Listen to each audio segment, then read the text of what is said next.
जय श्री कृष्ण। जय हो एकादशी माता की जय हो। आज रमा एकादशी है। धर्मराज युधिष्ठिर बोले, हे भगवान, अब आप मुझे कार्तिक माह कृष्ण पक्ष की एकादशी की कथा सुनाइए। इस एकादशी का क्या नाम है तथा इससे कौन सा फल मिलता है। श्री कृष्ण भगवान बोले, हे राजेश्वर, कार्तिक माह की कृष्ण पक्ष की एकादशी का नाम रमा है। इसके व्रत से समस्त पाप नष्ट हो जाते हैं। इसकी कथा इस प्रकार है। प्राचीन काल में मुचुकुंद नाम का एक राजा राज्य करता था।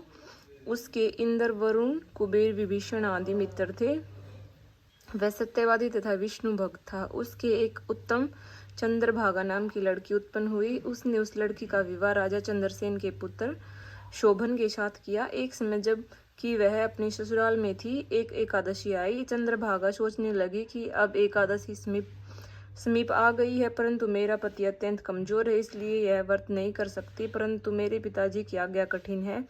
जब दशमी आई तब राज्य में ढिंढोरा पीटा। उसको सुनकर शोभन अपनी पत्नी के समीप गई और उससे पूछा कि हे प्रिय, तुम मुझे इस उपाय बतलाइए, क्योंकि यदि मैं व्रत करूंगा तो अवश्य ही मर जाऊंगा।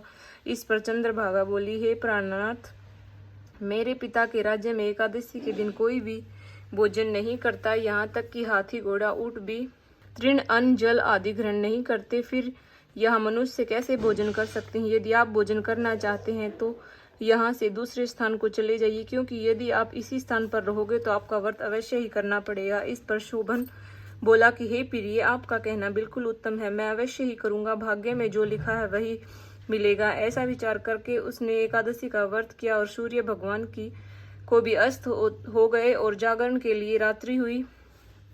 वह शोभन को दुख देने वाली थी। दूसरे दिन प्रातः से शोभन इस संसार से चल बसा। राजा ने उसके मृतक शरीर को दहन करा दिया। चंद्रभागा अपने पति की आज्ञा अनुसार अग्नि में दहन न हुई, परंतु पिता के घर रहना उत्तम समझा। रमा एकादशी के व्रत के प्रभाव से उसे भद्राचल पर्वत पर धन धान्य से युक्त तथा शत्रुओं से रहित एक उत्तम नगर प्राप्त हुआ। एक समय मुचुकुंद नगर में रहने वाला एक सोम शर्मा नाम का ब्राह्मण तीर्थ यात्रा के लिए निकला। उसने घूमते घूमते उसको देखा। उस ब्राह्मण ने उसको अपने राजा का जमाई जानकर उसके निकट गया। राजा शोभन ब्राह्मण को देखकर आसन से उठ खड़ा हुआ। उसने ससुर तथा स्त्री चंद्रभागा की कुशलता को पूछने लगा। सोम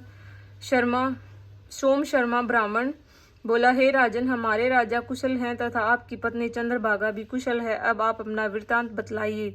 मुझे यह बड़ा आश्चर्य हुआ कि ऐसा विचित्र और सुंदर नगर आपको किस प्रकार प्राप्त हुआ। शोभन बोला कि हे ब्राह्मण, यह सब कार्तिक मास की कृष्ण पक्ष की रमा एकादशी के व्रत के प्रभाव से है। इसी से मुझे यह अनुपम नगर प्राप्त हुआ है, परंतु यह अध्रुव है। इस पर ब्राह्मण राजा बोले कि हे राजन, यह अध्रुव क्यों है। यह ध्रुव किस प्रकार हो सकता है, सो आप मुझे समझाइए। मैं आपके कहे अनुसार ही करूंगा। आप इसमें किंचित मात्र भी झूठ न समझो। शोभन बोला कि हे ब्राह्मण, मैंने श्राद्ध पूर्वक व्रत किया, उसके प्रभाव से मुझे यह नगर प्राप्त हुआ। इस वृतांत को राजा मुकुचंद की पुत्री चंद्रभागा से कहो तो वह उसको ध्रुव बना देगी। ब्राह्मण ने वहां आकर चंद्रभागा से समस्त वृतांत कहा। इस पर राजकन्या चंद्रभागा बोली, हे ब्राह्मण, आप मुझे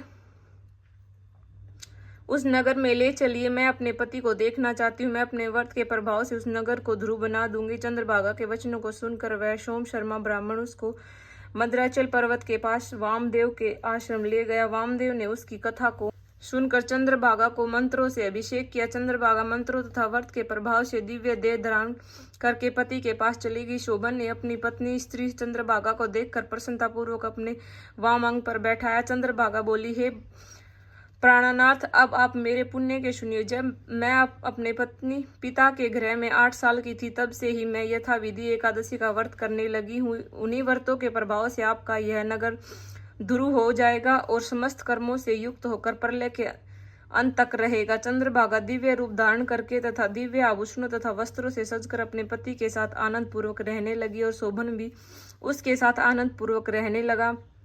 हे राजन, यह मैंने रमा एकादशी के मात्य कहा है। जो मनुष्य इस एकादशी के व्रत को करते हैं, समस्त ब्रह्म हत्या आदि के पाप नष्ट हो जाते हैं। जो मनुष्य रमा एकादशी का मात्य सुनते हैं, वह अंत में विष्णु लोक को जाते हैं। जय हो एकादशी मात्य की जय। श्री कृष्ण भगवान की जय हो। तीन लोक के नाथ। शिव शंकर भगवान की जय हो। जय श्री श्याम।